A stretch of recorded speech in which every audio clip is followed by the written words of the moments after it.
नमस्कार, मैं जितेंद्र चतुर्वेदी। क्या बहन जी ने अखिलेश यादव का खेल बिगाड़ दिया? वैसे तो ये सवाल आपके मन में अटकाव पैदा करेगा और इसकी वाजिब वजह भी है। वह यह कि 2022 तो अभी ज़्यादा दिन नहीं हुआ है।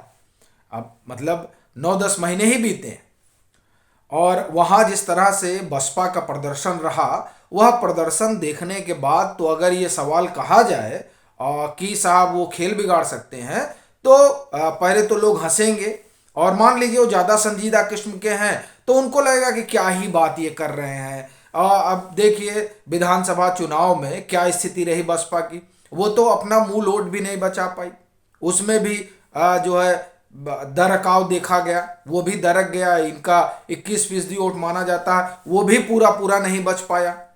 तो इस वजह से ये सवाल एक बार अटकाव तो लाता है, लेकिन 2024 के लिहाज से जिस तरह का माहौल नजर आ रहा है, वो माहौल दरअसल ये बता रहा है कि समाजवादी पार्टी की राह बड़ी कठिन हो चली है।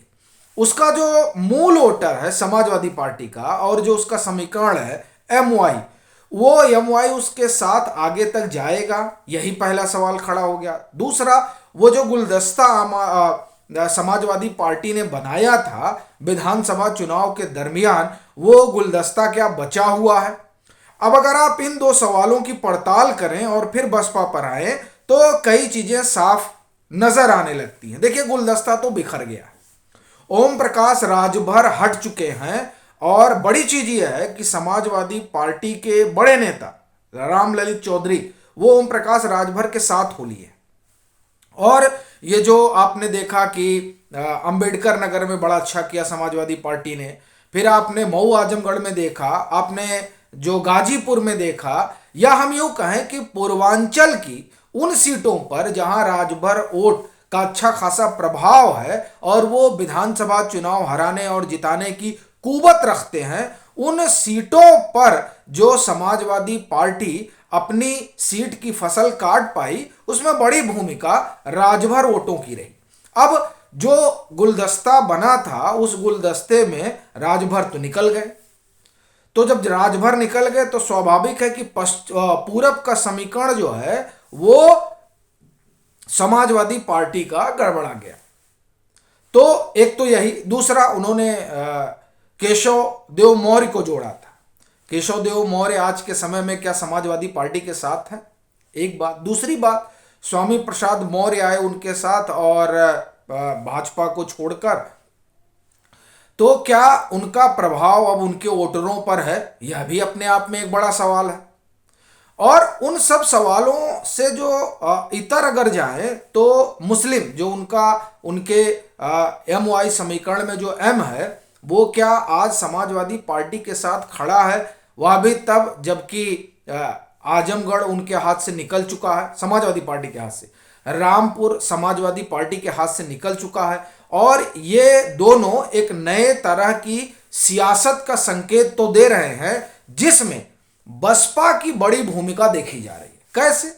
वो आइए आप देखिए, आजमगढ़ ने तो एक चीज स्पष्ट कर दी कि जिस तरीके से बसपा के उम्मीदवार को उन्होंने मत दिया, उससे एक स्पष्ट संदेश दे दिया गया कि दरअसल अब उनका रुख किधर होने वाला है।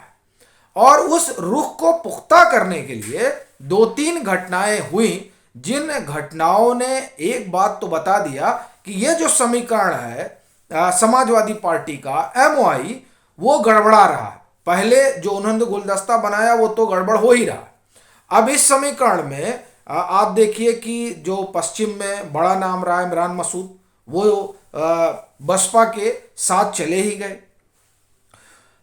और आप देखिए अतीक अहमद वाली घटना आप जान ही रहे हैं। ये दो चीजें इस बात का साफ संदेश दे रही हैं कि किस तरीके से बसपा दलित, मुस्लिम, और आप फिर देखिए कि उन्होंने प्रदेश अध्यक्ष किसको बनाया है, अति पिछड़ा, इन तीनों को जोड़ने की तैयारी में लग गई। और दरअसल यही लड़ाई है उत्तर प्रदेश की सियासत का कि दलित, पिछड़ा, अति पिछड़ा और मुस्लिम ये किसके साथ जा रहे हैं। हम अगर बात विपक्ष की करें तो विपक्ष में आप देखिए तो इस लिहाज से बसपा अपने आप को मजबूत कर रही है और वो रीपोजिशनिंग कर रही है। जो उसकी एक समय में स्थिति हुआ करती थी वो उस ओर जाने के लिए ज्यादा लालायित है। और उसके लिए संकट ये भी है कि वो अपना 21% जो मत है उसे भी बचाए रखे। हालांकि उसमें कहा जाता है कि सेंध लग चुकी है, फिर माना जाता है कि वो कुछ भाजपा की तरफ चला गया है। समाजवादी पार्टी भी उसे अपने पाले में लाने के लिए आतुर है। और उसी लिहाज से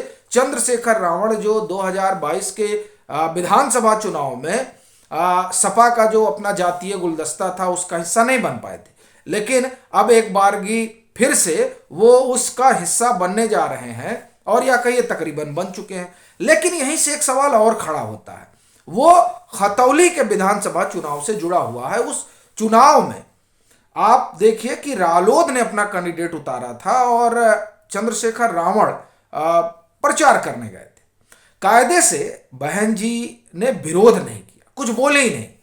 और यहीं से एक संकेत यह भी निकलता है कि भले चंद्रशेखर रावण जा रहे हों समाजवादी पार्टी के साथ उस गठबंधन में, लेकिन क्या जयंत चौधरी को लेकर भी बसपा कुछ सोच रही है?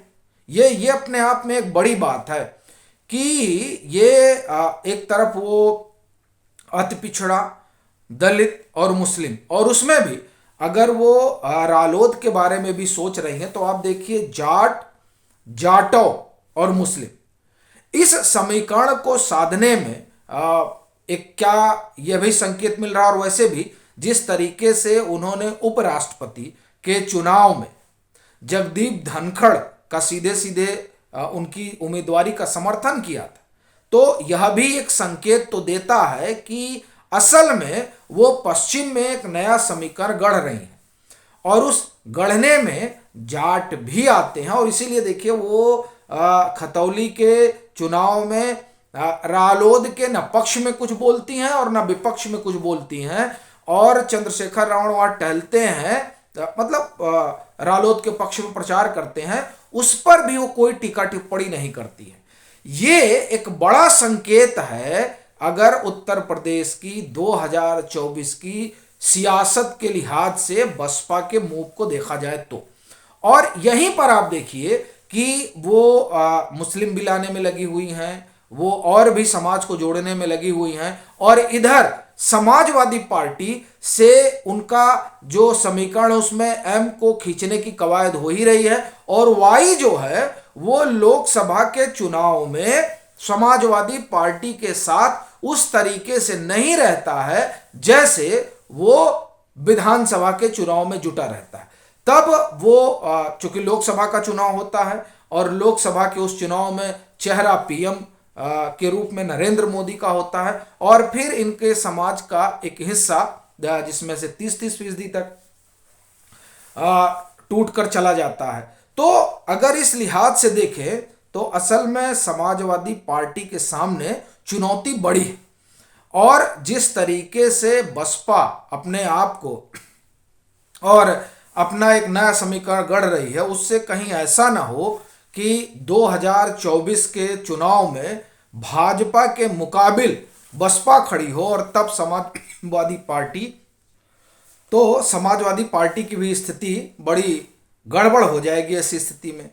अब ये तो एक तरीके से देखने वाला मंजर होगा कि क्या और क्या समीकरण बनता है, लेकिन फिलहाल जिस तरीके का सियासी दांवपेच यहाँ नजर आ रहा है उससे तो यही लगता है कि सपा के आप ये कहिए कि स्थिति बड़ी गड़बड़ फिलहाल नजर आ रही है। भले ही उन्होंने विधानसभा के चुनाव में बड़ा भारी प्रदर्शन किया।